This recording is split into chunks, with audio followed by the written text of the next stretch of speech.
show. Thank you. Can you please introduce yourself to the guests? My name is Dr. Ranganani. I'm currently working at the Department of Medicine at Mpilo Central Hospital. Yeah. Okay, today we're going to be raising awareness on diabetes. My first question is, what is diabetes? All right, so diabetes basically is a disease where somebody has high levels of sugar in their body and certain parts of the body are not able to utilize it, like the muscle and so forth. So essentially it happens when somebody has a dysregulation in the insulin, so it's like his insulin resistance. So, or a certain like relative deficiency in the insulin, so probably not producing enough insulin, or the little that you're producing, your body organs are not responding to it. So in the end, since insulin is required for glucose control, you end up having a lot of glucose in your body, and those high glucose levels are then responsible for the symptoms that one feels in diabetes. Yeah. So in short, I think in a nutshell, that's how I would describe diabetes. Okay, diabetes. I've heard that there are different types of diabetes. Exactly. Okay, what are those different types of diabetes? So for starters, I would just say there are two types of diabetes. In fact, there are actually many types of diabetes, but generally the most common type 1 and type 2. Where type 1, this is where somebody is actually absolute insulin deficiency, like the cells in the pancreas that are responsible for insulin production, they're not producing enough insulin. Okay. Type 2 diabetes is the one that we are usually familiar with. I'm sure some of us along the way we've heard that, you know, we have insulin resistance and so forth. So type 2 diabetes, this is a person who is obese most of the time, typically, and they have the insulin, but their body organs are not responding to the insulin. So typically the muscles and so forth. But you also have other types of diabetes, like the one that can happen in pregnancy, typically known as gestational diabetes.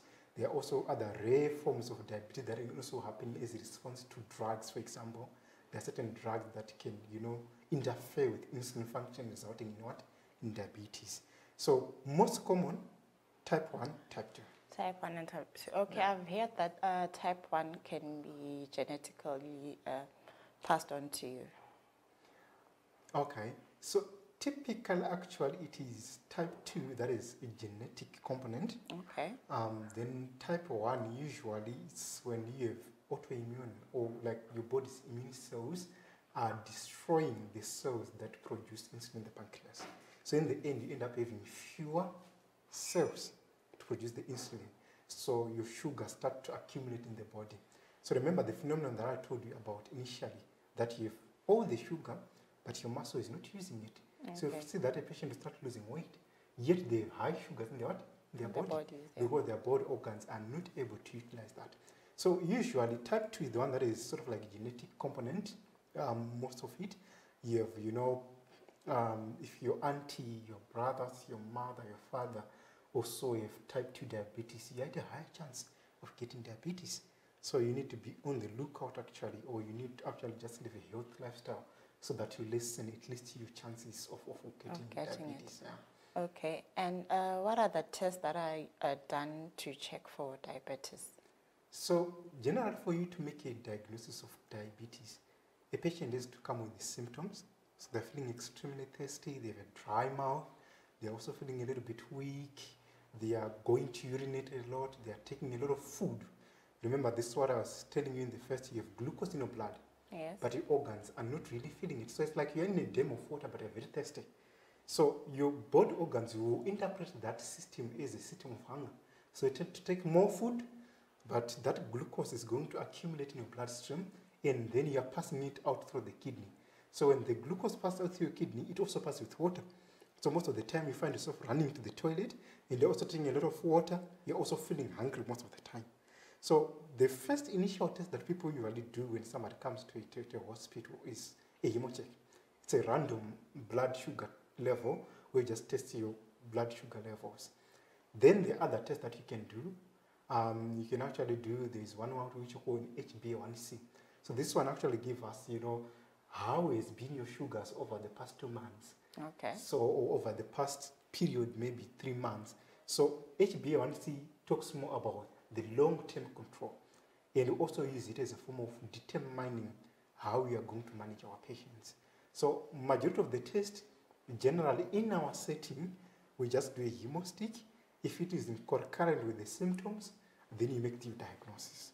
Or if you have your HbA1c, or you can actually do what we call a oral OGTT, an oral glucose tolerance test. So you put somebody on a load of glucose, and then you test after 1 hour, after 2 hours, and then you can actually make your diagnosis of diabetes mellitus. Okay, with those tests that you have mentioned, what would you say are the normal values that one can expect if they're in the safer range? Okay, so normally glucose levels, the normal one, fasting, that is, you've not taken any meal in the past 6 to 8 hours, we expect your glucose levels to be between 3.6 to 6.1. But if your glucose levels are then between around about 7 and going onwards, and they are fasting glucose levels, this one is certainly a diabetic patient. But if they are between 6.1 and 7, this is somebody who say they've impaired fasting glucose or they are developing insulin resistance. So it's not yet in the diabetic range, but they are sort of like on the pathway to diabetes. But not most of our patients come to us, they are not fasting. They've taken their meal, they've taken their everything. So we slightly use larger ranges.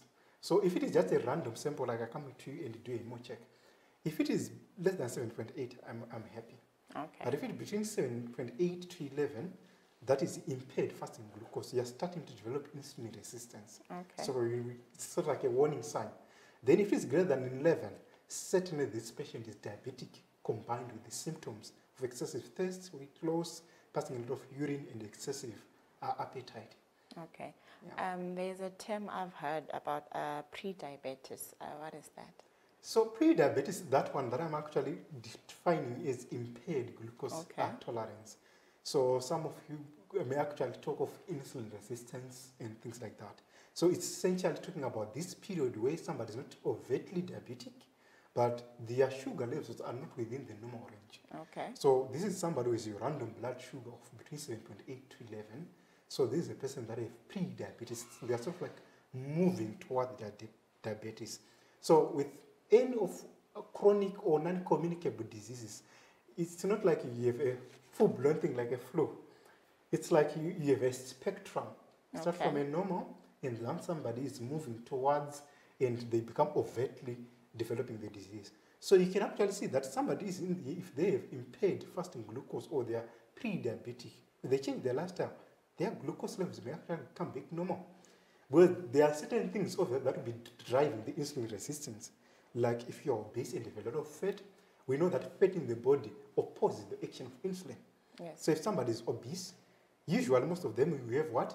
Diabetes. Impaired fasting glucose or pre-diabetes. Okay. So they are sort of like moving towards diabetes.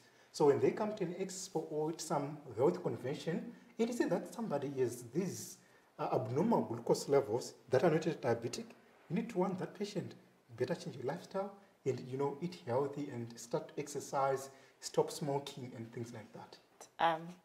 You did mention a type of diabetes, gestational diabetes. Would you like to talk more about it? So gestational diabetes is the one that develops in women that are pregnant. So the diagnosis is made in one who was not diabetic at first. But now from 20 weeks of pregnancy, they come to you with signs and symptoms of diabetes, or they come to you with sugar levels that are in the diabetic range. Okay. So this is a patient that is developing diabetes in pregnancy. So in pregnancy, the hormonal milieu of the body, so there is sort of like an antagonistic action to insulin, and also at the same time you have increased insulin demands, and also you have a lot of your estrogen and progesterone. You also have a lot of your steroids again, and thyroid hormones going up. All these tend to drive to a rise in a glucose glucose rise. So this patient tend to develop diabetes, and usually happens from 20 weeks of pregnancy. The importance of us managing that is that there are certain risks associated with what? With gestational diabetes. So in summary, to try to just simplify the term, this is diabetes that develops when one is pregnant, who was not previously diabetic before. Okay. So this is one person who's been okay. They've been fine, doing very well. But come 20 weeks, they have a lot of glucose in their urine. They are feeling thirsty. They've elevated sugar levels. Then you diagnose them with gestational diabetes. Actually, the importance of us knowing about this is that these people are at an increase of getting diabetes in the long run. Okay. So you really recommend this person to have random sugar levels even after delivery. And also the importance of tight glycemic control of somebody who is pregnant. The importance is that you want to protect the fetus. A lot of glucose in your body can be very toxic to your growing baby. Yes. And it freely closes your placenta. So you need to make sure that there's a tight glycemic control and the fetus develops very well. The other chances, obviously, is this is a person that is also at risk of, complications due to delivery and stuff like that. So you need to monitor them closely. You also need to monitor the size of the fetus. Sometimes the fetus might actually be quite big. Yes, I've heard about And that. they might actually not be able to pass through the pelvis. So you need to know that and you plan, your delivery. And also when the fetus comes down, and soon after delivery, they're also at a risk of getting low glucose. Because remember, they've been inside the mother's womb, sharing the high glucose levels. Now their pancreas is sort of like used to a high glucose state. When they suddenly come out, that high glucose state is no longer there. So your child will be at a risk of getting very low glucose. That's why we actually monitor them quite closely, even soon after delivery. Okay. Yeah. Who is at more risk of developing type 2 diabetes? So type 2 diabetes is the one that is the most common. I think about 90% of our diabetic patients have type 2 diabetes. So those that are obese, we define obesity as a body mass index of greater than 30. So body mass index, you are simply trying to find your weight divided by your height squared. So this will help you if you have a good weight, if your body is proportionate. So obese people are at increased risk of type 2 diabetes. People that have a family history of type 2 diabetes. So your aunt, your brother, they have type 2 diabetes, they're at a greater risk. In patients that office jobs doing nothing, that usually their lifestyle is sedentary, they're also at a greater risk of getting what? Type 2 diabetes. The other thing, people who smoke, because when you smoke, you have a lot of those toxins getting into your body. They cause elevation in the blood pressure. They also cause elevation in your blood sugars. So somebody who has type 2 diabetes, if they are smoking, they have to stop. In patients that also have lipid disorders, when you're talking of lipid disorders, say abnormalities in the body fat. Okay. So these people probably it's genetic in the family and things like that. They are actually at a greater risk of getting type 2 diabetes. Okay. And also people, lastly, that have diseases of the pancreas, like you have chronic inflammation of your pancreas, for example, you're at a greater risk of developing type 2 diabetes as well. Okay. And what are the common signs of type 2 diabetes? So usually patients with type 2 diabetes, they usually come complaining of excessive thirst. They really, are taking more than maybe 5 liters or so of water per day. And every time they are drinking the water, because they have a lot of glucose and it's coming out of the kidney are overwhelmed. They can't hold on to that glucose so much. They are also rushing to the toilet. So usually if this is somebody who has been going to work, they really feel so disturbed that at every 30 minutes I'm just rushing to the toilet to pee. And at the same time I really need to have this 2-liter bottle of water by my side. And at the same time I'm feeling really thirsty. Dry mouth. Some even start to lose weight because the muscle is not utilizing all the glucose because of the relative insulin deficiency. Yeah. Okay. And why is it important to do regular checkups for diabetes? All right. So according to statistics, what we actually know is that majority of the people, in fact, 50% approximately, of the people that are diabetic, they actually don't know it. So they are living in the community, happily ever after, but they are diabetic. Yeah. So they will come to you probably with a complication. They come with a stroke, they come with a heart attack, they come with chronic kidney problems. So it is very important to get just regular checkups. Peradventure, you are pre-diabetes. You actually have a chance to change your lifestyle and you may actually reverse the process. And also, if you are diabetic, you get diagnosed early, you get managed early, you have good glucose control, and you prevent complications. Yeah, so it's very good to have those, regular checkups to see how your blood glucose is doing. Okay, let's say for instance, if you're not diagnosed early, what are the type of treatments that you offer for diabetics? So in type 2 diabetes, this is how usually when we start on metformin. Usually, I talked about the HbA1c earlier, with the one that tells us how have been your blood sugar levels over the past period of time. If it is a little bit high, sometimes we'll actually start you on metformin plus insulin. In type 1 diabetes, these are people that are not producing enough insulin. So no role for metformin. They will just need what? Your insulin straightforward. And in most cases of type 1 diabetes, they usually come, they are young, but it can also happen in adults. But in type 2 diabetes, there are actually a lot of other therapies that are coming up. Usually the best line which we start is metformin, but there are other types of drugs that are even undergoing trials that also have beneficial effects upon the heart. So new trials are coming up, and we hope to incorporate more and more of them in our clinical practice. Okay, and how do patients with diabetics know that their diabetics is the diabetes is well controlled? So definitely, if your diabetes is well controlled, one, you don't have episodes of very low glucose or episodes of very high glucose. We actually encourage people that are diabetic to have a glucometer at home, so that you check before a meal and after a meal.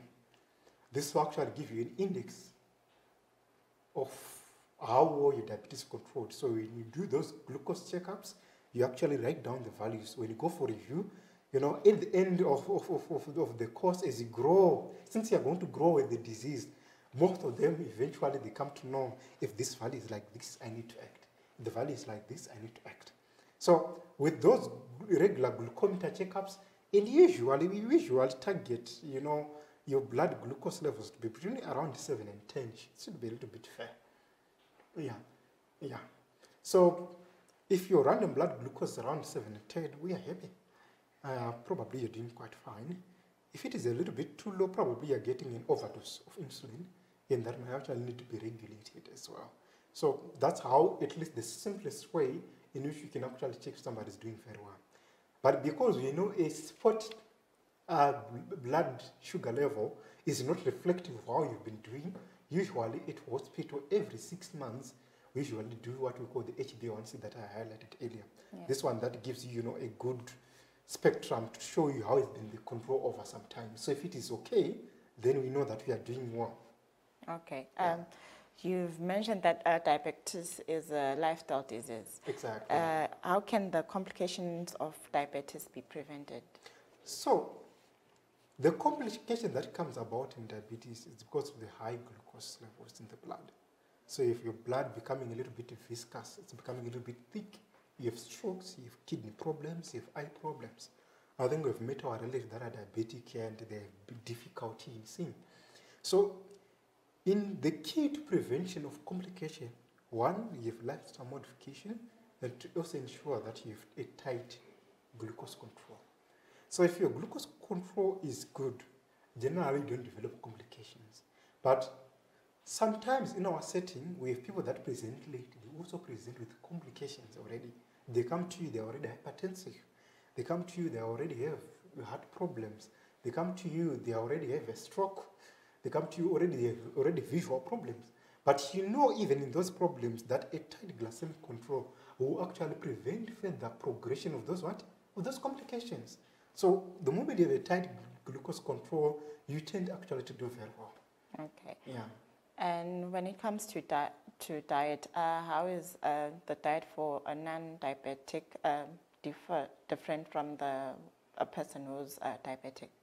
All right. So normally in diabetes, we talk of the Zimbabwean henjai, where we're talking of your starch, and then we talk of your fruits and vegetables, and then a bit of your protein represented by this stamp. So we are saying starch, just a fifth maybe of your sadza should be okay. Then majority should be your fruits and your vegetables. And when we're talking of your fruits, we're not talking of the sweeter ones like your banana, because those will cause a rise in your glucose. We're talking of things like cucumber, those are that have less calories, it more vegetables and the less sweet things. So in general, the diabetic diet, when you're talking about protein, we usually use, the lion matches box. Yes. We usually use that as, a sort of like a measure of the amount of protein that you take, maybe 8 ml. Let's say you're taking chicken, for example. You no longer need to take the whole chicken because you have a lot of fat in your body and it fights insulin. So in general, a person who is diabetic, they have to be a little bit more careful with their diet compared to somebody who is non-diabetic. You can't take those soft drinks. I know they are unhealthy in general, but a diabetic patient is not offered that indulgence to take, your soft drinks and everything that is sugar because it will cause glucose spikes. We only advise you maybe to carry your sweets. In case you have low glucose, you just boost that glucose while it's waiting for your regular meal. Yeah. Okay. For a diabetic person, why is it important to keep physically active? So this is what happens when you're physically active. Glucose goes to your muscles independent of insulin. So we talked about what happens in diabetes if a relative or absolute insulin deficiency. You have either the insulin that you are producing is not sufficient enough to cause an effect, or you are not producing enough insulin to cause an effect. So when you exercise, sort of like you hope your insulin.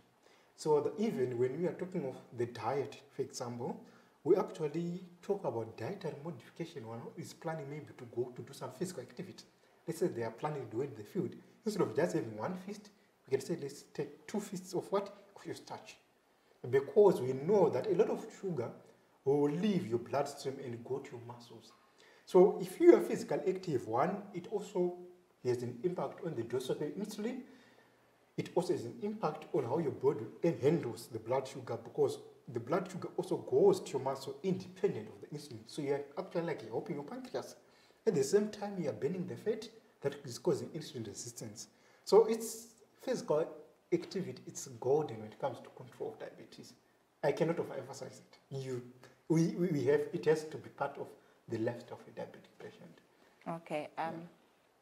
Can diabetes lead to serious emergencies? Exactly, it does. In fact, in type 2 diabetes, we have a common emergency that we call hyperglycemic hyperosmolar state. So this is when you have a lot of sugar in your body, and sugar draws water. So remember, you have both organs, they also have water in their cells. So imagine you have this chronic state for quite some time. You have a lot of sugar in your body, and they are drawing a lot of water from even your brain cells and stuff like that. Those body systems actually try to adapt to that state. They produce some other molecules to try to fight off the loss of water. And eventually, this can actually kill when you suddenly correct it. So that's another emergency. The most common one that we usually meet in type 1 diabetes is actually what we call diabetic ketoacidosis. So you have a lot of acids in your body, ketones, because remember, your body is saying, I'm starving. So it breaks down a lot of fat. In the breakdown of fat, you have ketone bodies being produced. These are sort of like an alternative form of energy. So the patient becomes acidotic. They also have, disturbance in the amount of electrolytes, that is your sodium, your potassium in your body. And the person can become dehydrated, they come to you confused, they can come in coma, and they may actually die. Okay. So the first one that I talk about, the hyperosmolarity, actually have a high mortality rate. Majority of the patients will actually lose them. With the diabetic ketoacidosis, the one that commonly happens in type 1 diabetes, it's a little bit better, but all of them can actually lead to death if not appropriately managed. Okay. Yeah. My last question, how can diabetes be prevented and controlled?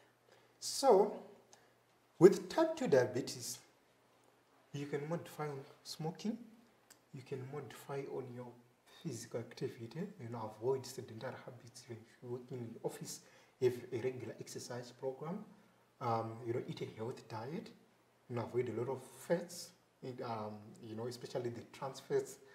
You're talking of your highly fried things and stuff like that, saturated fat. You're also talking of a diet that is rich in fruits and vegetables. A healthier lifestyle. Remember, the issue of type 2 diabetes is a genetic component and environmental component. So while you can't do anything about your genes, but you can certainly do something about your environment. You can exercise, you can eat healthy, you can what? You can also make sure that every time you don't, engage in other things that are unhealthy. So generally, you are talking of keeping an active lifestyle, having a regular exercise program. You're talking about having a healthy diet. Screening also helps sometimes. Those regular checkups, when you are now pre-diabetic, you can, take the necessary measures as well. So in general, diabetes is very preventable.